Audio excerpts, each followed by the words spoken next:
முதல்ல இந்த குழந்தைகளுடைய இந்த ஸ்லோ, அவங்க வந்து சும்மா சோர்வா இருக்கிறது, அவங்களுக்கு புக் ரீடிங் ரொம்ப கஷ்டமா இருக்கிறது. அதுக்கு ஒரு முக்கியமான ஒரு காரணம் இருக்குது. உடம்புல இரும்பு சத்து ரொம்ப குறைவா இருக்கிறது, அயன் குறைவா இருக்கிறது. அயன் குறைவாக இருந்தோடனே ஹெச்பின்னு சொல்லுவாங்க இல்லையா, ரத்தத்துல ஹீமோகுளோபினுடைய அளவு வந்து குறைவாக இருக்கும். அந்த ஹீமோகுளோபினை நீங்க செக் பண்ணுங்க. சாதாரணமா அவங்க ரிப்போர்ட்டின் படி 12.5, 12, அதே மாதிரி 11.75 இப்படி எல்லாம் இருந்தா அது நார்மல் ஆனது.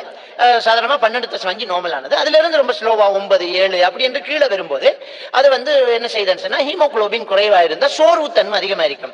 அவங்க ரொம்ப ஸ்லோவா இருப்பாங்க, எழுதுறதுக்கு முடியாம இருக்கும். படிப்புல ரொம்ப ஸ்லோவா இருப்பாங்க, விளையாட்டுலாம் நல்லா இருக்கும், படிப்புல ரொம்ப ஸ்லோவா இருப்பாங்க. அப்படியானவங்களுக்கு நாங்க டாக்டர் அணுகி வந்து அயன் டேப்லெட்டை கொடுக்கலாம், அல்லது அயன் சாப்பாடுகளை நாங்க அதிகமா என்ன செய்யலாம், கொடுக்கலாம். அயன் சாப்பாடு கொடுக்கறதுக்கு பதிலாக நீங்க செய்ய வேண்டிய ஒரு அழகான ஒரு மருந்து என்னன்னு சொன்னா, நம்ம முருங்கை இலை இருக்குது இல்லையா, அந்த முருங்கை இலையில நல்ல இரும்பு சத்து இருக்குது. இந்த முருங்கை இலையை நீங்க